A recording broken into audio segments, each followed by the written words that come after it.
Emergency के 50 वर्ष और दलित विमर्श, समाजवाद और धर्मनिरपेक्षता, 2 शब्द इंदिरा गांधी ने संविधान संशोधन करके 42वें संशोधन में डाले थे। आरएसएस को और बीजेपी, उनकी जो पार्टी अभी सत्ता में है, उनको समाजवाद और धर्मनिरपेक्षता से थोड़ा प्रॉब्लम। लेकिन इंदिरा गांधी ने ये शब्द क्यों डाले थे? बाबा साहब के डॉक्यूमेंट को याद करिए। State and minority, state socialism की बात की थी उन्होंने, है ना? राज्य समाजवाद, जमीन का नेशनलाइजेशन होगा, बांटे जाएंगे, पब्लिक सेक्टर यूनिट खड़े होंगे, स्टेट ओन्ड कैपिटलिज्म एक तरह से आप कह सकते। इंदिरा गांधी को लेकर, इमरजेंसी को लेकर काफी विमर्श चल रहे हैं और 2 शब्द अभी ओसबोले साहब हैं, आरएसएस के बड़े नेता हैं। उन्होंने कहा है कि ये शब्द को हटाना चाहिए, विचार किया जाना चाहिए। क्यों? उनके ऊपर एफआईआर हुआ है अभी कर्नाटक। लेकिन मैं एक बात और याद दिला दूं, इंदिरा गांधी जब इमरजेंसी लगाई थी, उस समय महाराष्ट्र में दलित पैंथर काफी एक्टिव था और 2 नौजवान उस समय यंग थे, राजा ढाले और नामदेव ढसाल। इंदिरा गांधी बुलाकर उनसे बात की थी। सोचिए, आज कोई प्राइम मिनिस्टर ऐसा कर सकता है? चर्चा होगी समाजवाद और धर्मनिरपेक्षता पर और इमरजेंसी के 50 वर्ष और दलित विमर्श। ये दलितों को क्या मिला, क्या खोया, इमरजेंसी से किसको समस्या थी, कौन लोग परेशान थे, दलित को परेशान होने की जरूरत थी या नहीं थी? इंदिरा गांधी जितने अफर्मेटिव एक्शन ले रही थी, schedule caste component plan, ST schedule tribe component plan, LPG, gas, petrol pump, सब में रिजर्वेशन, नेशनलाइजेशन, बैंक का नेशनलाइजेशन, सीलिंग एक्ट, सब कुछ चल रहा था उस समय। कौन लोग परेशान थे? और आखिर आज धर्मनिरपेक्षता से और बाबा साहब के लोग बात करते हैं, लेकिन एक बात बता दूं कि बाबा साहब और जवाहरलाल नेहरू सब ये मान चुके थे कि भाई, एक प्लुरल कंट्री है, बहुलवादी समाज है, इसमें तो होगा ही। कुछ अपने आने वाली पीढ़ी के कंधों पर वो छोड़कर गए थे, जिसकी बात उन्होंने संविधान सभा में 25 नवंबर 1949 को ये बात कही थी। दोस्तों, रतनलाल बोल रहा हूँ और आप देख रहे हैं अम्बेडकर नाम। सुरेश माने साहब हैं, एडवोकेट हैं, संविधान के जानकार हैं, एक्टिविस्ट हैं, स्कॉलर हैं और पॉलिटिकल पार्टी भी चलाते हैं। इनका नाम, पॉलिटिकल पार्टी का नाम है बहुजन रिपब्लिकन सोशलिस्ट पार्टी। माने साहब के साथ चलते हैं और आप लगातार माने साहब को अम्बेडकर नाम पर सुनते हैं। उनसे समझने की कोशिश कर रहे हैं कि आखिर ये माजरा क्या है। स्वागत है सर। जय भीम। जय भीम प्रोफेसर जी, शुक्रिया। ज़रूरी था इन विषयों के ऊपर बहस करना, समय जी की मांग है और अम्बेडकर नामा हमेशा समय को रिस्पॉन्ड करता है, तो सर। ये एक बहुत अच्छी पहल है। जिन विवादों का आपने जिक्र किया, जी। उसको मैं और एक जोड़ना चाहूँगा, हाँ और हाँ। वो है कि अब कथा भी किसने करनी चाहिए और नहीं करनी चाहिए, जी। इसके ऊपर भी एक देश के संसद को कानून बनाने की जरूरत है। मैं नहीं, किस तो संदर्भ बाबा में बाबा एक कह रहे हैं, खुलेआम कह रहे हैं, मैंने इंटरव्यू सुना है कि कथा वाचन तो ब्राह्मणों का एक अधिकार है ना? हाँ तो वही खुलेआम कहते हैं कि तो। मनुस्मृति संविधान से ऊपर है। नहीं, अगर ब्राह्मण कोई ऐसा कहता है तो सरकार भी ब्राह्मणों की है, हिंदुत्व की है, तो अपने सरकार से कहे कि इस तरह का कानून बनाए और देश में हाँ, लागू बदल करें, दो। तो बेचारे जी। बाबाओं को कहने की कष्ट कम हो जाएंगे, उनके सेहत के लिए अच्छा होगा, तो वो भी काम करे तो ठीक है, कोई दिक्कत नहीं है। चलो, अपना जो मूल मुद्दा है उसके ऊपर चले आते। जो बहस छिड़ी है उसमें केंद्र में दो तीन मुद्दे बड़े हैं।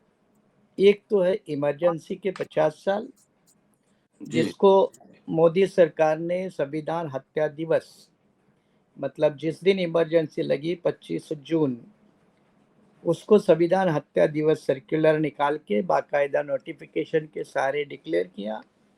और मुझे लगता है उनका ये संविधान हत्या दिवस ये सेकंड टाइम, लास्ट टाइम एक पहली बार हुआ और अभी भी उन्होंने संविधान हत्या दिवस किया। संविधान हत्या दिवस के मौके पर कई जगह पे बीजेपी ने कई सारे प्रोग्राम किए और बीजेपी शायद कम पड़ रही है इसलिए आरएसएस वालों ने किए। मुझे समझ में नहीं आता कि आरएसएस वालों को बीच में पड़ने की जरूरत क्या थी। आरएसएस कभी कभार बार बार कहते रहते कि हम कल्चरल ऑर्गेनाइजेशन है, तो वो इस मामले में बीच में क्यों छलांग लगाए। उससे मेरा अनुमान ये है कि शायद बीजेपी के पास दिल और दिमाग की कमी है, इंटेलेक्चुअल बैंकरप्सी है और उसको संघ पूरा करने के लिए लीड लेता है। इस तरह का अगर निष्कर्ष निकाला तो वो कोई गलत नहीं होगा। तो जिस तरह से एक तरफ इमरजेंसी केंद्र में है, तो दूसरी तरफ जो वर्तमान पिछले लोकसभा से संविधान के माध्यम से बीजेपी के दिमाग में, आरएसएस के दिमाग में संविधान का एक खौफ बैठा है। उस संविधान खौफ के कारण वो हर लगातार बार बार अपना नैरेटिव बनाकर सामने आते हैं, अपना नैरेटिव डेवलप करते हैं, जो उनको लगता है कि विपक्ष दल और तमाम सारे भारतीय राजनीति के परिप्रेक्ष्य में वो उनका सही डिस्कोर्स है। लेकिन मुझे यहाँ कहने में कोई हिचकिचाहट नहीं हो रही है कि वो नए नैरेटिव की बात करके बार बार गलतियाँ कर रहे हैं और इसी गलती को वर्तमान समय में, इमरजेंसी के समय में 50 साल के मौके पर देश के उपराष्ट्रपति का वो बयान आया। अब उपराष्ट्रपति के बयान को फॉलो किसने किया? 2 सेंट्रल मिनिस्टर ने किया। एक शिवराज चौहान है और दूसरे मुझे लगता है कोई सिंह है, तो उन्होंने उसको फॉलो किया। और इसकी शुरुआत किसने की? आरएसएस के अखिल भारतीय महामंत्री होसबले, इन्होंने की। अब ये मंत्री और उपराष्ट्रपति संविधान पद पर बैठे हैं, संविधान की कसम खाते हैं और संविधान में क्या होना चाहिए और नहीं होना चाहिए इसकी सही फोरम पे चर्चा करने की बजाय भारतीय संविधान की जो मूलभूत नागरिकों के कर्तव्य है उसमें 51 आर्टिकल, उसके अंदर अ और क, ए और सी, उसका उल्लंघन करके संविधान का बार बार अपमान करते हैं। ये एक दर्दनाक साइड है। अब इसमें मुझे जो खुद को लगता है कि अगर इमरजेंसी से बीजेपी इतनी परेशान है तो वो संविधान के साथ क्यों लड़ाई करती है? उनको विपक्ष के साथ लड़ाई करनी चाहिए और यही बीजेपी मार खा रही है।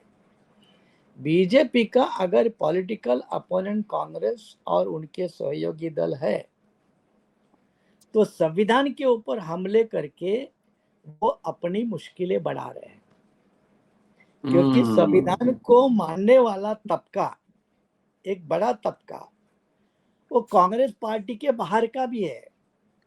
इन लोगों की डायग्नोसिस में गलती है। ये मत समझिए कि काफी होशियार लोग हैं, मुझे तो इस मामले में वो पागल लोग नजर आ रहे हैं, बेवकूफ नजर आ रहे हैं, चाहे कोई भी हो, नाम लेने की जरूरत नहीं है। वो समझ रहे हैं कि संविधान के ऊपर हमले करके हम कांग्रेस पार्टी को काउंटर कर पाएंगे, बल्कि इस तरह के वो हमले करके, संविधान के ऊपर हमले करके कांग्रेस पार्टी या विपक्षी दलों की राजनीति को मजबूत कर रहे हैं। क्योंकि इनको ये नहीं पता कि कांग्रेस के बाहर भी एक बड़ा जनसंख्या का जनसमूह है, उसकी डायरेक्ट कनेक्टिविटी संविधान के साथ है। वो संविधान को अपना एम्पावरमेंट का मैनिफेस्टो समझता है, प्रोटेक्शन का बीजेपी के अंदर भी। हाँ, बीजेपी के अंदर भी है। संविधान को अपना प्रोटेक्शन का एजेंडा समझती है।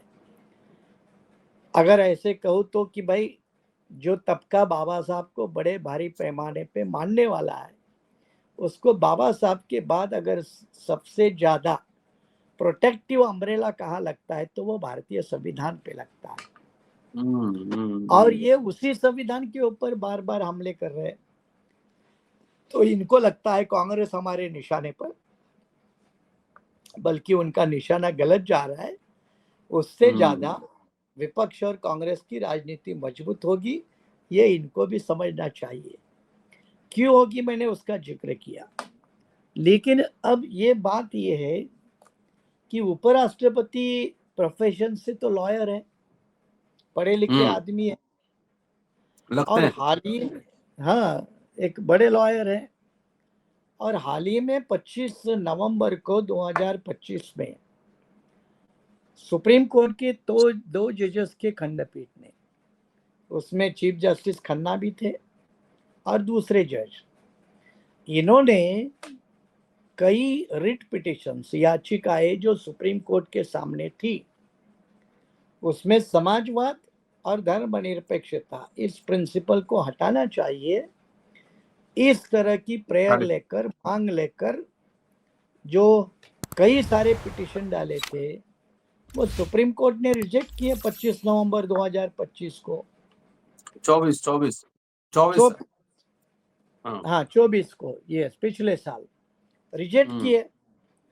और रिजेक्ट कहते वक्त ये भी कहा कि संविधान सभा में इसके ऊपर बहस हुई, लेकिन 1950 में जो सेकुलरिज्म का परिप्रेक्ष्य था वो और आज में जमीन आसमान का फर्क है। सोशलिज्म का जो दायरा था वो आज और उस वक्त का, उसमें जमीन आसमान का फर्क है।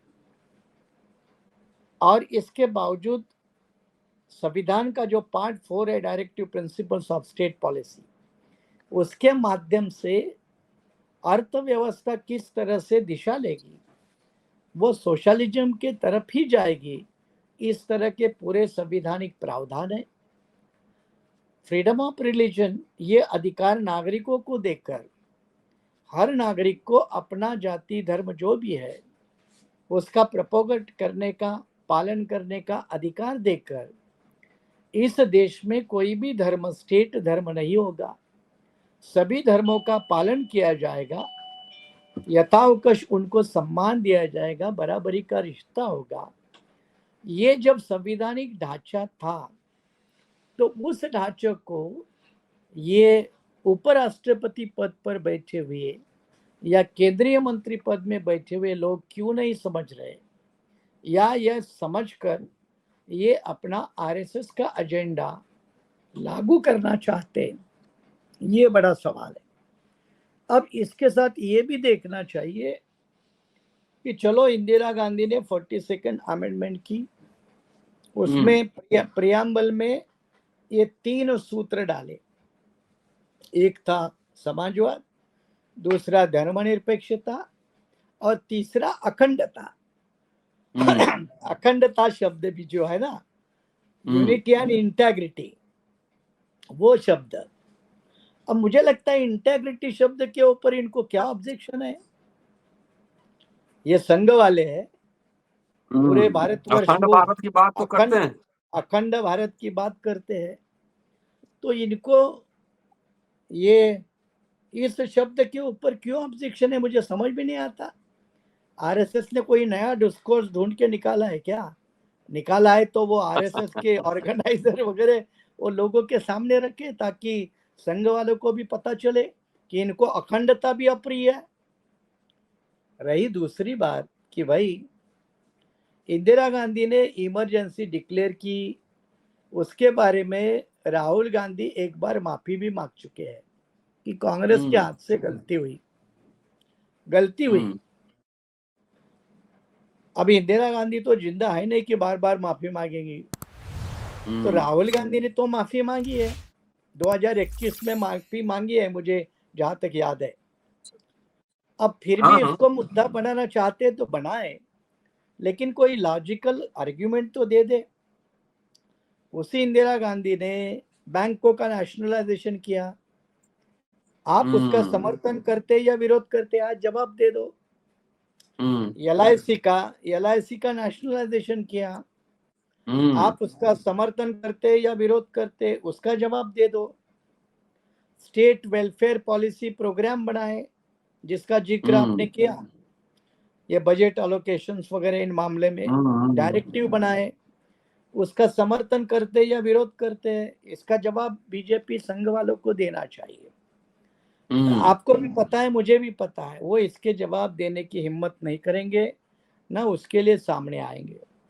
लेकिन इनको ये भी समझना चाहिए कि समाजवाद और धर्मनिरपेक्षता, ये शब्द ऐड करने के पहले 1973 में सुप्रीम कोर्ट का जो माइलस्टोन जजमेंट है 13 जजों का, केशवानंद भारती, उस फैसले में धर्मनिरपेक्षता ये लफ्ज नहीं था उस वक्त, फिर भी सुप्रीम कोर्ट ने कहा कि ये मूलभूत ढांचा है, this is one of the fundamental principle, one of the fundamental feature. ये सुप्रीम कोर्ट ने 73 में कहा। तो 73 में समाजवाद वर्ड नहीं था, लेकिन पूरी संविधान सभा की जो प्रक्रिया चली उसमें भारत की अर्थव्यवस्था समाजवाद के रास्ते पर जाएगी, इसका तो डायरेक्ट इंडिकेटर है। ये डायरेक्ट इंडिकेटर, एकदम ये डायरेक्ट इंडिकेटर है। संविधान का part 4 directive principles of state policy, ये समाजवाद का ही दूसरा रूप है। स्टेट कंट्रोल इकोनॉमी का दूसरा रूप है, स्टेट वेलफेयर पॉलिसी का दूसरा रूप है। तो इनको उपराष्ट्रपति पर पद पर बैठे हुए आदमी, मैं होसबोले को समझता हूँ, शायद वो कानून के क्षेत्र के नहीं है और कानून के अलावा वो संघ क्षेत्र के ज्यादा है, लेकिन मुझे अचंभा लगता है उपराष्ट्रपति को यकायक ये ज्ञान प्राप्ति क्यों हो रही है। और जब से वो उपराष्ट्रपति पद पर बैठे हैं तब से उनको ये ज्ञान प्राप्ति होने लगी है, पहले कभी नहीं हुई, पहले कभी नहीं हुई। सुप्रीम कोर्ट ने ये 25 नवंबर 2024 को जब इन शब्दों को लेकर याचिकाएं रिजेक्ट की तो सुप्रीम कोर्ट ने क्या कहा मालूम है? सुप्रीम कोर्ट ने कहा 44 साल के बाद ये सवाल उठाना कोई औचित्य है, कोई जरूरत है? जो मामले सेटल हो चुके हैं उनको बार बार कुरेदना, खोद कर निकालना, ये कोई ठीक नहीं है। ये भी सुप्रीम कोर्ट की टिप्पणी है। और सुप्रीम कोर्ट ने यह भी कहा था कि भले ये 2 शब्द इमरजेंसी में डाले प्रियम्बल में, तो वो भी कानूनी रूप से सही है, क्योंकि पार्लियामेंट को संविधान का कोई भी हिस्सा बदलने का अधिकार है, इंक्लूडिंग प्रियम्बल, इंक्लूडिंग प्रस्तावना, प्रास्ताविक, ये बदलने का अधिकार है। सिर्फ संविधान का मूलभूत ढांचा बदलने का अधिकार नहीं। ये सुप्रीम कोर्ट ने 13 जजों के बेंच ने मेजॉरिटी से रूल किया। तो ये क्यों छेड़खानी करना चाहते हैं? क्या इनके रास्ते में बाधा है? क्या ये समाजवाद नहीं चाहते? क्या ये धर्मनिरपेक्षता नहीं चाहते? धर्मनिरपेक्षता का समझ में आता है, इनको एक तरह से हिंदू राष्ट्र की बड़ी तमन्ना लगी है और हिंदू राष्ट्र के रास्ते में धर्मनिरपेक्षता एक रोड़ा लगता है, ये समझ में आता है। तो समाजवाद क्या भी इनके लिए रोड़ा है? क्या समाजवाद को हटाकर इस देश में वो पूंजीवाद लाना चाहते हैं? वैसे भी क्रोनिक कैपिटलिज्म की सरकारें चला रहे, तो क्या 100% इसको पूंजीपति की सरकार बनाना चाहते हैं? इसको तो संविधान इजाजत नहीं देता। और इसीलिए जी ने असल में भले वो इमरजेंसी का बहाना है, ये संविधान के प्रियम्बल के मुद्दों का बहाना है, असल में निशाना संविधान ही है। संविधान के ऊपर ये हमला है, संविधान के ऊपर ये हमला है। भले वो निशाना दे रहे कांग्रेस पार्टी, अपोजिशन वगैरह वगैरह, इमरजेंसी, लेकिन असली हमला फिर आता है वो संविधान के ऊपर। और संविधान के ऊपर हमला करके संघ परिवार और बीजेपी बहुत पछताएगी, शायद भविष्य में और ज्यादा पछताना पड़ेगा। एक छोटा सा आपका रिएक्शन चाहेंगे, apart from you are a leader of the political party, as a neutral observer, कि काला दिवस, इमरजेंसी और तमाम ये सब चल रहा है। आप उस समय तो कॉलेज में स्टूडेंट रहे होंगे, मैं तो बच्चा था, 5 साल का था उस जी समय, जी 3-4 स्टूडेंट था साल का था। हाँ, जी। आपको याद भी होगा, और मैंने 2 नाम लिए हैं, राजा ढाले, नामदेव डसाल। तो क्या इमरजेंसी जब याद करेंगे तो दलित लोगों को कैसे याद करना चाहिए इमरजेंसी? क्या आरएसएस ये बीजेपी कह रही है ये काला दिवस हो वैसे, या कुछ और अफर्मेटिव एक्शन हुए थे, दलितों ये को एक लेके बेहतर कुछ प्रोग्राम्स आए थे? कैसे याद करें दलित? एक बात है कि जो जिनका विजिट का आप जिक्र कर रहे हैं वो 73-74 की बात है, इमरजेंसी के पहले की है। पहले, हाँ। क्योंकि उस समय पैंथर एक महाराष्ट्र में पैन रिवॉल्ट करके उभरी थी, हाँ, दलित पैंथर, दलित हाँ। पैंथर। और दलित पैंथर ने उस वक्त महाराष्ट्र में शंकरराव चौहान मुख्यमंत्री थे, और हुँ, शंकरराव चौहान को जब इंदिरा गांधी बॉम्बे आई थी तो दलित पैंथर ने इंदिरा गांधी का रास्ता बदलने के लिए मजबूर किया था। अच्छा, मतलब जो वाह! रास्ता हाँ, था उसके ऊपर हुँ, पैंथर के डेमोन्स्ट्रेशन होने वाले थे, और पूरा पूरा पुलिस प्रशासन हक्का बक्का हो गया, और हुँ, पैंथर वालों ने इंदिरा गांधी का रास्ता बदलवाने के लिए मजबूर किया गया था। उस हुँ। परिप्रेक्ष्य में उनको लगा था कि यार ये दलित पैंथर कौन लोग हैं, इनको देखना चाहिए। तो वो घटना है। और उसके बाद इंदिरा गांधी ने शंकरराव चौहान को भी लताड़ा था कि इतने दलित युवकों के आंदोलन को आप रोक नहीं सकते। इस तरह की भी शंकरराव चौहान जो सीएम थे उस वक्त के, उनको लताड़ हुँ, पड़ी थी। रही दूसरी बात जो है कि इमरजेंसी के दौरान इस देश का जो गरीब था, चाहे दलित हुँ, हो, आदिवासी हो, ओबीसी हो, माइनॉरिटी है, उसके जिंदगी में क्या फर्क हुआ, हुँ, उसको क्या प्रताड़ना का दुख झेलना पड़ा। तो उसमें क्लियर कहते थे कि एक अगर वो आ, संजय गांधी का अगर वो नसबंदी का कार्यक्रम छोड़ दे हुँ, तो इन समुदायों को इमरजेंसी से कोई तकलीफ नहीं थी, क्योंकि नसबंदी के हुँ, मामले में थोड़ी ज्यादती हुई, झोपड़पट्टियों में भी ज्यादती हुई, दिल्ली में भी हुँ, हुई। तो वो अगर एक प्रोग्राम छोड़ दे तो सरकार के तौर पर इमरजेंसी का दलित, आदिवासी, पिछड़े जो रोजी रोटी मेहनत कश लोग थे, हुँ, उनका कोई आज़ादी छीनने का कोई मामला ही नहीं था, उनके हक अधिकार कोई छीनने का मामला ही नहीं था, उनकी लिबर्टी छीनने का कोई अधिकार ही नहीं था। बल्कि उस इमरजेंसी के दौरान जो सरकारी कर्मचारी का तबका था वो हुँ। ठीक तरह से दफ्तर में समय पे आने लगा, थोड़ा आप बहुत स्टूडेंट काम थे उस करने समय? लगा। आप यूनिवर्सिटी जी में थे? नहीं, मैं ज़रा तब यूनिवर्स उस मैं उस वक्त यूनिवर्सिटी में नहीं था। मैं हाँ। 77 में 10th में था। अच्छा, मैं 10th में 10वीं थे, में था, ओह! लेकिन still I was conscious at that time, और यस। मुझे उसका एहसास होता था। तो 77 75 टू 77 इस पीरियड में जो साधारण तबका था उसका थोड़ा बहुत फायदा भी हुआ। ठीक है, हुँ, इस बात से हम सहमत है कि इंदिरा गांधी को अपनी हुकूमत बचानी थी, पावर जा रही थी, अपोजिशन हावी हो रहा था।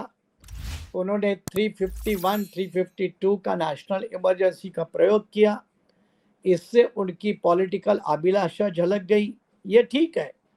लेकिन जहां तक इमरजेंसी का परिणाम है तो गोर गरीब तबके के ऊपर कोई उल्टा सीधा कोई परिणाम नहीं हुआ, बल्कि उस समय हुँ। में जो सरकारी दफ्तरों में जो कोई काम काज होते थे वो समय पे होने लगे, सरकारी बाबू थोड़े डरने लगे। तो इस तरह का भी फायदा हुआ। स्टाइपेंड फेलोशिप मिल लेकिन रहा था सर, स्टाइपेंड फेलोशिप वगैरह। हाँ, ये जो बातें हैं वो एक अलग सब्जेक्ट का मामला है, जिसको मैं अलग ढंग से रखना चाहूंगा।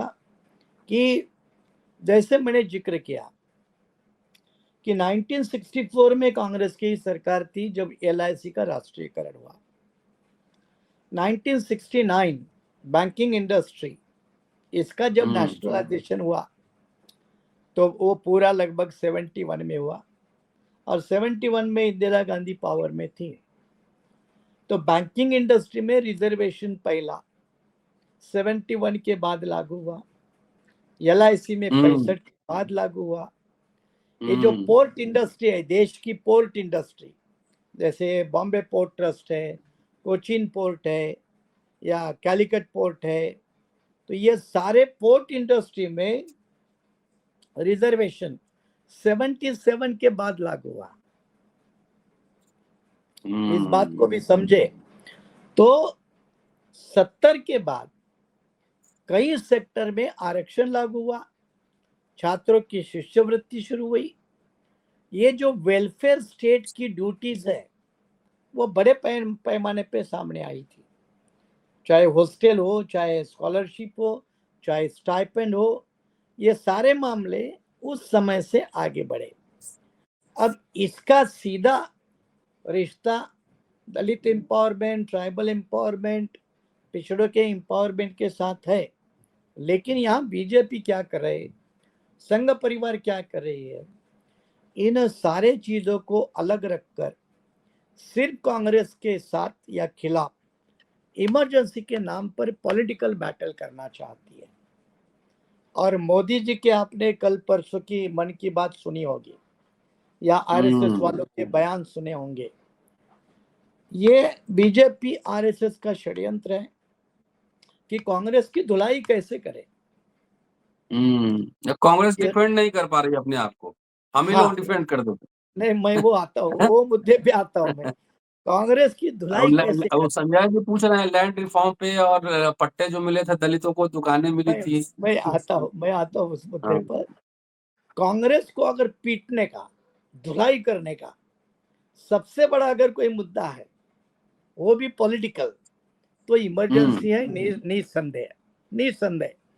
क्योंकि पॉलिटिकल साइंस के डिस्कोर्स में इमरजेंसी कब आती है, उसके पैरामीटर संविधान में है और उस पैरामीटर को क्रॉस करके ये इमरजेंसी आई थी। ये बिल्कुल बाकायदा स्पष्ट है, इलाहाबाद हाई कोर्ट का जजमेंट जिम्मेदार है और उसका परिणाम इमरजेंसी है, क्लियर है। लेकिन कांग्रेस पार्टी जो आप मुद्दा कह रहे थे, कांग्रेस पार्टी इसका बचाव क्या कर रही है, इसको डिफेंड कर रही क्या? मुझे नहीं लगता कि कांग्रेस पार्टी को अपने इस हमले के ऊपर डिफेंड करने की कोई कैपेसिटी है। एक तो उसका कारण है कि डिफेंड करने वाले नेता लोग कांग्रेस पार्टी में अब नहीं रहे। थरूर जैसा भी आदमी मैं आज भविष्यवाणी कर रहा हूँ कि वो बहुत जल्द कांग्रेस छोड़ेगा, बीजेपी ज्वाइन करेगा और अगला विदेश मंत्री 2 महीने के अंदर शशि थरूर होगा। तो ये कांग्रेस पार्टी की गिरती हुई साख का परिणाम है।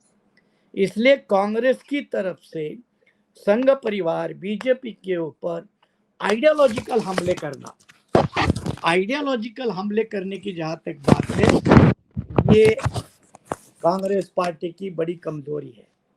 ये हमले नहीं कर पा रहे। कांग्रेस के आधे लोग आइडियोलॉजिकली इतने इमैच्योर्ड है और इसीलिए संघ परिवार और बीजेपी के ऊपर हमले करना, ये जिनकी वफादारी 100% संविधान के साथ है उनको करना पड़ता है, आप या मेरे जैसे लोगों को करना पड़ता है। हम कोई कांग्रेस के प्यार मोहब्बत में नहीं है, हम कोई कांग्रेस के प्यार मोहब्बत में नहीं है, लेकिन जो हकीकत है, दायरा है जिसका जिक्र किया, चाहे वेलफेयर पॉलिसीज हो, चाहे लैंड डिस्ट्रीब्यूशन के मामले हो, चाहे एट्रोसिटी के मामले हो, चाहे एट्रोसिटी एक्ट बनाने का मामला हो, या कई सारे ऐसे मुद्दे हैं जिन मुद्दों को लेकर कांग्रेस पार्टी पूरी ताकत के साथ बीजेपी संघ परिवार के ऊपर हमलावर बन सकती है। लेकिन दुर्भाग्य कांग्रेस का ये है कि हमलावर बीजेपी है और कांग्रेस डिफेंस में। चलिए, शुक्रिया सर, बहुत शानदार बातचीत के लिए। और माने साहब एक पॉलिटिकल लीडर हैं, लेकिन तब भी as a historian, as a lawyer जो वस्तु स्थिति है उस पर प्रकाश डालते हैं। और मैं कह रहा हूँ कि ब्लैक पैंथर दलित पैंथर की बात हमने की, और इंदिरा गांधी 2 नौजवान छात्रों से मुलाकात की थी 73 में, इमरजेंसी लगने से 73, पहले उनसे 74 बात। हाँ हाँ, इमरजेंसी लगने जी। से पहले। और उनके मिलने का प्रभाव ये था कि इंदिरा गांधी ने अफर्मेटिव एक्शन बहुत सारे ऑलरेडी जो कर रहे थे उसको और तेजी से लागू किया था, और तेजी से लागू किया था। और तमाम जगह जो उस समय आईआईटी मेडिकल कॉलेज में पढ़े होंगे, जो नौकरी कर रहे होंगे, उनको याद होगा। मुझे तो याद नहीं, मैं तो बच्चा था, माने साहब भी स्कूल में ही थे, 10th में थे। लेकिन इमरजेंसी किसी के लिए काला दिन होगा, लेकिन मैं समझता हूँ कि दलित और आदिवासियों के लिए खास तौर से और आम जनता के लिए एक तरह से स्वर्ण युग था। इमरजेंसी के पीछे की बहुत सारी कहानी कई एपिसोड में बता चुका हूँ। पूरा वीडियो देखते रहिएगा, शेयर और सब्सक्राइब और करते रहिएगा। और शुक्रिया। और संविधान हत्या तो बिल्कुल नहीं थी। नहीं था। संविधान का इस्तेमाल करके ही और सुप्रीम कोर्ट के जजमेंट के बाद 25 जून को जब जयप्रकाश नारायण ने रामलीला ग्राउंड में मीटिंग की और कहा कि पुलिस और सेना इंदिरा गांधी की बात मत मानो प्राइम मिनिस्टर का, तो पहला एक कू था, पहला विद्रोह था भारतीय संविधान और भारतीय गणराज्य के खिलाफ। तब संवैधानिक प्रावधान को देखते हुए, उसको नजर रखते हुए इंदिरा गांधी ने इमरजेंसी उसी रात लगाई थी। जी, और तब आरएसएस ने इमरजेंसी का समर्थन किया था। समर्थन किया था। आरएसएस ने तब देवरस ने चिट्ठी समर्थन लिखी। किया था। जी, एकदम एकदम समर्थन एकदम। किया था। शिवसेना ने भी किया था, यस, बाल ठाकरे साहब ठाकरे ने ने भी भी किया किया था। था। हाँ, एकदम तो एकदम एकदम। शुक्रिया, आप ये देखते रहिए। जी, ये जी, मटेरियल जी लेके हाँ। कांग्रेस वालों को हमला करना चाहिए। अब वो कर नहीं पा रहे हैं, लेकिन मटेरियल मेरे पास है। देवराज साहब की चिट्ठी भी हमारे पास है, जो वो यरवदा जेल से जी लिख रहे थे इंदिरा जी को, फिर विनोबा भावे को। जी और माफीनामा के मोड में ही था वो चिट्ठी सब। चलो शुक्रिया। Thank you sir. चलो, शुक्रिया शुक्रिया।